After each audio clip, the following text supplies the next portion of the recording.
There is slowly a growing progressive movement happening, not just in America, but around the world. So in British Columbia, the Green Party have just picked up the most seats they've ever got, the most votes they've ever gotten. 3. Now I know, not 3 votes, 3 seats. Now I know 3 doesn't sound like a lot, but they actually right now hold the balance of power. So the Liberals have just won 43 seats. They need 1 more to control a majority government. And the NDP picked up 41. Now you may wonder where the Conservatives are in this discussion. They're not in the discussion. That's how bad things have gotten for the Conservative Party in BC. But the Liberal Party is basically a centrist party right now. And they picked up 43 seats. But because the Greens have 3, they could choose to join the Liberals and form a majority government. Now my hope is that they don't. Because what Greens really need to do is fight for their message. And what's at the core of their message? Getting money out of politics. It's a message that works every time. If you run in a message where it's about fighting to represent actual people, you may not win an election outright, but you will continue to gain voters. So if the BC Greens stay on this path and continue fighting to get money out of politics and actually representing people, then they're going to keep growing.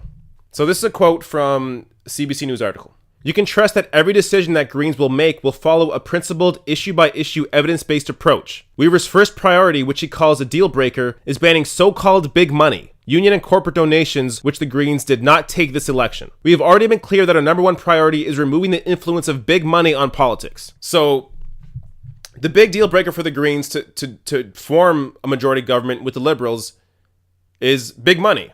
So if you're going to take big money, then the Greens don't want to form a majority government with the Liberals. And they did. I mean, the Liberals and NDP both received big money during the campaign. So here's a quote. That message clearly resonated with voters. At a time when BC has been dubbed the Wild West of political fundraising, the RCMP is investigating liberal fundraising practices, and the NDP was criticized for support from big unions. So this is not just a right-wing issue. This is a left-wing issue as well. Unions. So unions generally are looked at as the progressive side of the spectrum, or the more liberal side. NDP, the NDP party, Liberals often stand up for unions. But here's the thing. When we talk about taking money out of politics, we mean everybody.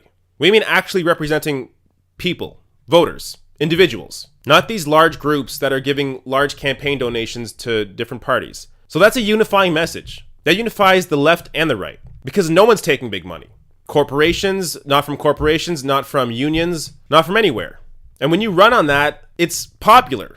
You win. You get more votes. So the BC Greens are doing exactly what they need to do to continue growing the party there.